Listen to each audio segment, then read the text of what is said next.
तो जो ईर्ष्यालु है, हम में भी ईर्ष्या है, लेकिन ईर्ष्या जो है हम ऐसे समझ के धीरे धीरे कम करना चाहिए, क्योंकि जो ईर्ष्या होगा ना, तो हम जान लीजिए ईर्ष्या जो रहेगा ना, अंत तक के ईर्ष्या रहेगा। और ईर्ष्या होने से ऐसा शरीर मिलता है जो ईर्ष्यालु है ना। जो हमारा भाव है उस भाव को हमको शरीर प्राप्त होता है। यम यम वापि स्मरण भावम त्यजन्ति अन्ते, आगे बोलो, तम तमेवेति कौन्ते सदा तद्भाव भविता। जिस भाव में आप रहते हैं उस भाव में शरीर छोड़ते समय उस भाव को प्राप्त करते हैं। सरल है। हमारा ईर्ष्या रहेगा, हम भक्त भी है, ईर्ष्या भी करते हैं, तो क्या ईर्ष्या होता है शुरू में, लेकिन ईर्ष्या को सही ज्ञान से काटना है ना। तो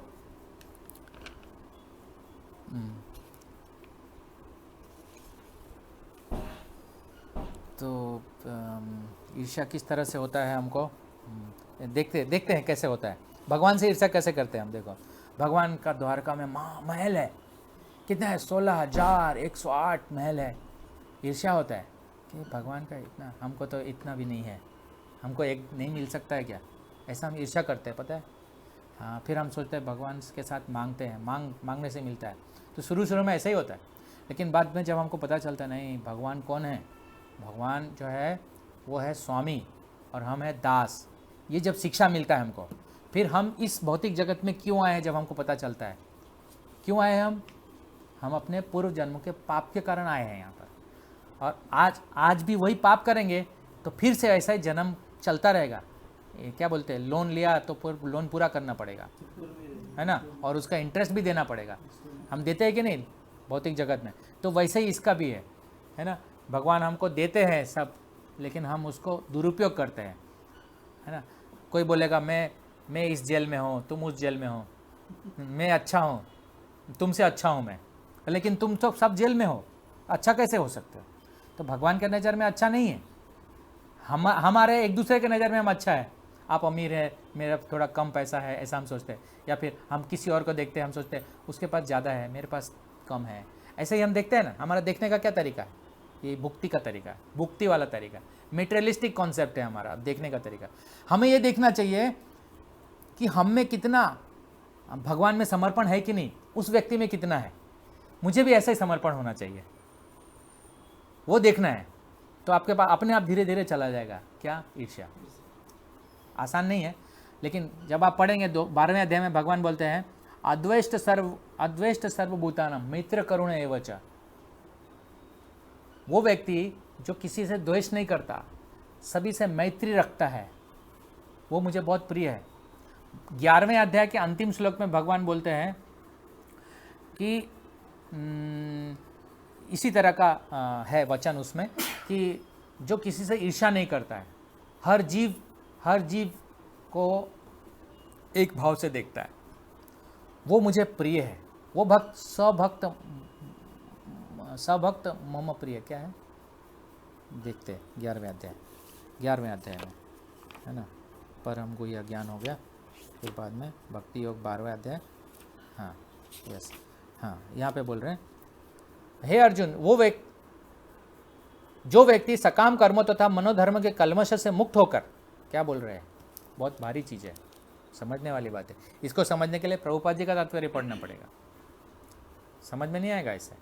इसलिए यहाँ पे लिखा, जो व्यक्ति सकाम कर्मों तथा मनोधर्म के कलमोश से मुक्त होकर मेरी शुद्ध भक्ति में तत्पर रहता है, जो मेरे लिए ही कर्म करता है, जो मुझे ही जीवन लक्ष्य समझता है और जो प्रत्येक जीव से मैत्री भाव रखता है, वह निश्चित ही मुझे प्राप्त करता है।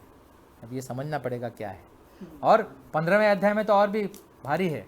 15वें अध्याय में बोल रहे हैं कि कौन है योग्य जो भगवान के राज्य में प्रवेश कर सकता है वैकुंठ में। इतना आसान नहीं है। हम बोलते हैं 16 माला करो, दीक्षा ले लो और भगवान के धाम, आपका टिकट कंफर्म है, ऐसा बोलते हैं, टिकट कंफर्म है। इतना हल्का नहीं है। टिकट कंफर्म करने के लिए साधना भक्ति बहुत नियम से करना पड़ेगा, ये सब है तो कंफर्म है, ऐसा नहीं है।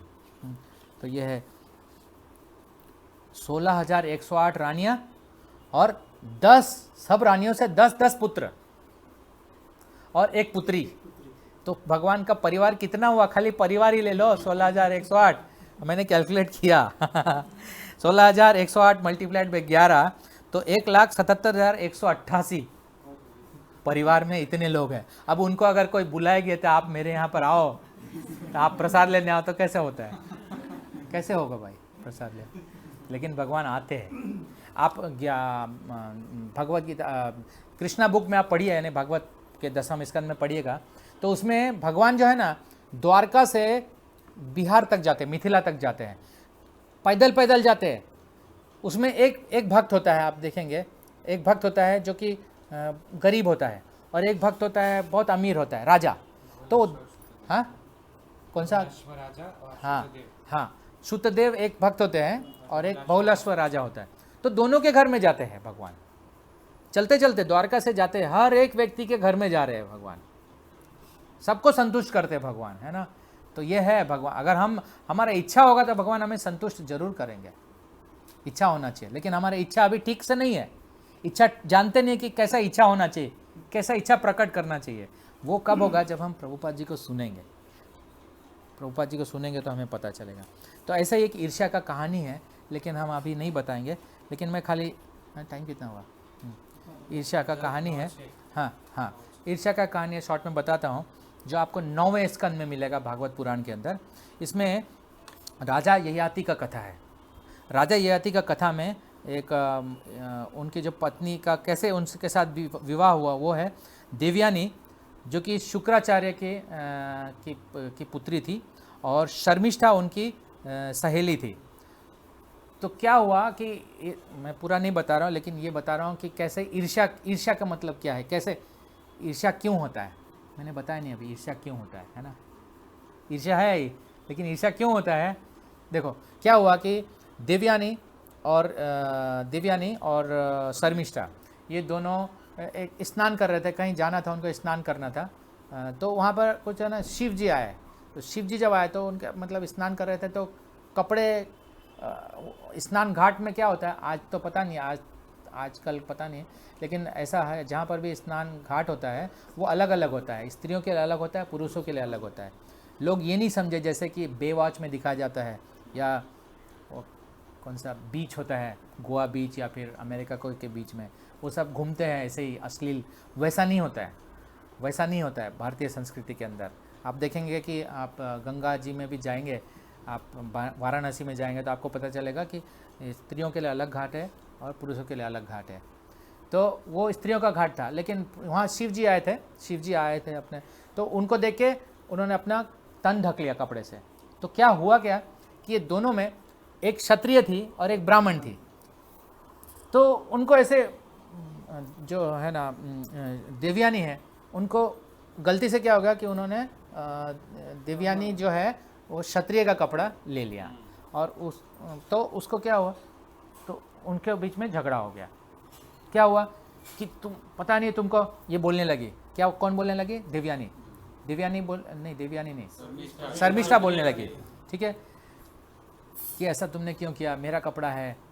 तो देवयानी को गुस्सा आया, तुम मुझे बोल रही हो, तुम जानती हो मैं कौन हूँ।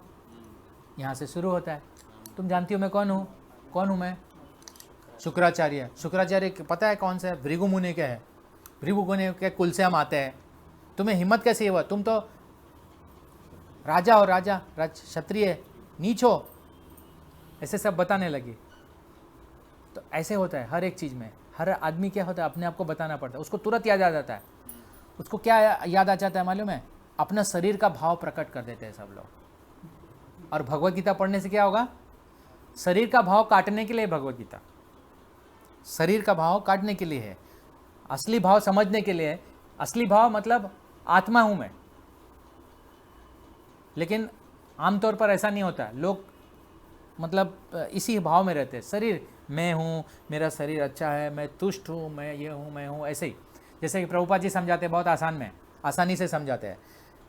आदमी गाड़ी में चल रहा है और एक बाजू में रिक्शा चल रहा है, रिक्शा अगर टच होता है तो गाड़ी वाला क्या बोलता है, ए रिक्शा, जैसे कि वो कार है और वो रिक्शा वाला रिक्शा है ना, तुरंत उसका भाव आ गया कि नहीं, कौन सा, मैं जिसमें हूँ उस शरीर का भाव होता है। आगे हम पढ़ेंगे, इसमें 3 कथा है, इस राजविद्या के अंदर 3 कथा है, 3 कथा है। बता ही देता हूँ, बता दो, टाइम है। इंद्रदेव जो है, आप सोचिए इंद्रदेव कौन है? इंद्रदेव को एक पोस्ट है, बड़े राजा है, किसका? स्वर्ग के देवता है, देवराज इंद्र बोलते हैं। देवराज इंद्र का पोस्ट कैसे मिलता है पता है? जैसे कोई आदमी यहाँ पर एग्ज़ाम देता है, बड़ा जीपीएससी का एग्ज़ाम देता है, मेहनत करता है तो आईएएस बनता है, और उसका कितना भाव होता है, हो मैं ये पोस्ट का, और सीना कैसे फूल जाता है उसका, मैं इतना मेहनत करके मैं एयरफोर्स में हूँ, मैं कलेक्टर हूँ, मैं ये हूँ, मैं हूँ। तो वैसे ही इंद्रदेव को जो पोस्ट मिलता है वो कैसे मिलता है मालूम है? 100 यज्ञ करना पड़ता है, 100, और वो भी अश्वमेध यज्ञ करना पड़ता है, तो उनको वो पोस्ट मिलता है। और इसी दौरान अगर इंद्र को पता चलता है कि कोई और यज्ञ कर रहा है तो उसको भारी पड़ जाता है, फिर उसको फिर उसको नीचे दिखाने के लिए बहुत सारा ऐसा कथा मिलता है, आपको मिलता है ना, ऐसे आपको पता चलता है। तो ऐसे ही है संसार, इंद्रदेव है देवता, लेकिन है तो भौतिक संसार में, है ना। कौन सा भौतिक संसार? ये ब्रह्मांड के अंदर ही है। ये ब्रह्मांड के अंदर जो भी होगा इसमें ऐसा होगा, ईर्ष्या, द्वेष, काम, क्रोध, लोभ, मोह, मद, मत्सर, ये हमारे 6 पत्नी है। हाँ, 6 पत्नी है, ये 6 पत्नी लेके हम घूमते हैं, ऐसा बोला गया है। हाँ, तो ये स्वाभाविक रूप से रहते हैं, और जो माता है उसके पति है, ये समझ गया? तो ऐसे लेके हम घूमते हैं, तो ईर्ष्या तो रहेगा ही, है ना। तो ये जो अनुसुईया है, अनुसुईया में भी ऐसे ही आता है, माता अनुसुईया का कथा है, आपको मिला है रामायण में। वहाँ पर इंद्रदेव ने भी छल किया फिर, है ना, आपको पता है, मैं बताता नहीं हूँ डिटेल। तो इंद्रदेव को एक बार अपने गुरु बृहस्पति, उनका अपमान कर दिया उसने, इंद्र ने। तो उनको क्या हुआ, जाओ भाई, अभी सजा देने के लिए सबसे अच्छा जेल कौन सा है? मृत्यलोक। समझ रहे हैं? मृत्यलोक मतलब ये पृथ्वी, जिसको भूमंडल बोलते हैं, इसके अंदर ये जो भारतवर्ष है ये कर्म भूमि है। कर्म भूमि का मतलब है यहाँ पर कर्मों का फल लगता है। इससे दूसरा भूमि है जो जम्बूद्वीप, ये जम्बूद्वीप के अंदर भारत भूमि आता है, भारतवर्ष आता है। जम्बूद्वीप के बाद और एक 6 और द्वीप आते हैं इस धरातल पर ही। प्लेनरी पोर्शन, प्लेन होता है, वो भूमंडल होता है, ये जो आपको दिखेगा ऊपर का प्लेट, उस प्लेट के अंदर छोटा सा एक जगह है 8000 माइल्स वाला, उसको बोलते हैं भारतवर्ष। तो उसके अंदर ये जन्म मृत्यु का चक्कर चलता रहता है, ठीक है। तो वो भोगने के लिए हमको यहाँ आना पड़ता है, तो इधर भेज दिया, और वहाँ पे कौन सा शरीर दे दिया? उनको सुअर का शरीर दे दिया। तो सुअर का शरीर में रह के जब उनका समय समाप्त होता है तो ब्रह्मा जी आए, बोले चलो भाई आपका समय हो गया, वहाँ इंद्र अब तुम्हारा पोस्ट खाली है, वहाँ पर तो सरकार मतलब जगह खाली है, वहाँ तो क्या है, कौन सा शासन लग गया? कौन सा शासन लगता है जब राष्ट्रपति नहीं होते तो? हाँ, या राज्यपाल आ जाते हैं, है ना। तो बोले आप आइए अभी वहाँ पर, आपका समय।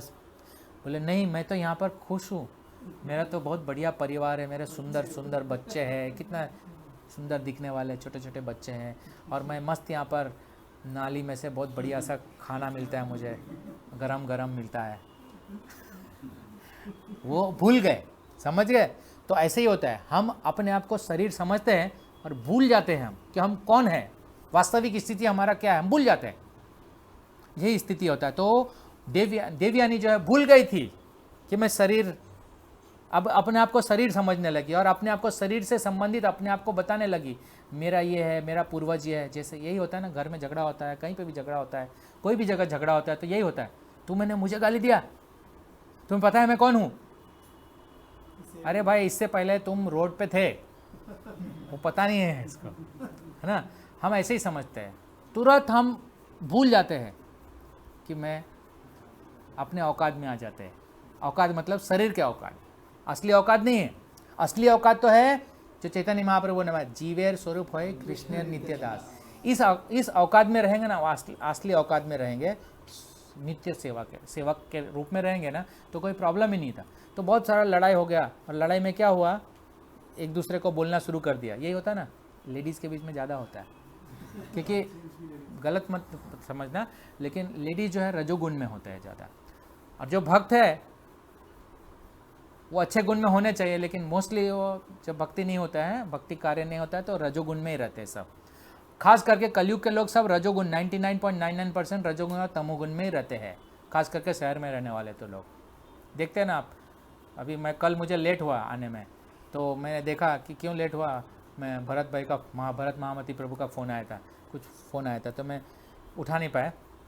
क्या हुआ कि मैं यहीं ट्रैफिक पे ही था, इधर ही, यहाँ से मुझे आने के कभी कभी लेट होता है, क्योंकि सबको जल्दी होता है। तो एक कार था वहाँ पर, छोटा कार था, और दो लेडी ऐसे लड़ रही थी जैसे कि अब उसको मार ही देगी। हाँ, दो लेडी, अंदर वाली एक लेडी उसको ऐसे, और उसी में लेट हो गया। तो यही होता है, सब जगह यही होता है। क्या होता है, क्यों होता है ऐसे? अरे वो तुम्हें देखना चाहिए, पता है तुमको ऐसा बोल दिया, बताते भी लोग भी ऐसे बताते हैं, तुम्हें देखना चाहिए कि तुमको ऐसा बोल दिया, तुम्हें सुनना चाहिए क्या, ऐसे भी बताने वाले लोग हैं। तो उसको और रजोगुण बढ़ाते हैं, और उसको और गुस्सा आएगा, हाँ यार सही बोला है, मुझे तो गुस्सा करना चाहिए था, ऐसे कैसे वो बोल के चला गया मुझे, है ना। सब जगह ऐसे होता है, मंदिर में भी ऐसे होता है, कभी कभी ऐसे होता है, ऐसे कैसे यार मुझे बोल दिया, मैं तो बहुत सीनियर हूँ, मुझे नहीं बोलना चाहिए, अपराध लगेगा उसको, है ना। ऐसे ही हम समझते हैं, लेकिन हम समझते नहीं है कि हम किस लेवल पर है, हम कौन से लेवल पर, हमारा औकात क्या है हम नहीं जानते, ठीक है। हम लेकिन खाली बुरा मानना जल्दी जानते हैं, तुरंत बुरा मानने लगता है। क्यों बुरा मानने जानते हैं?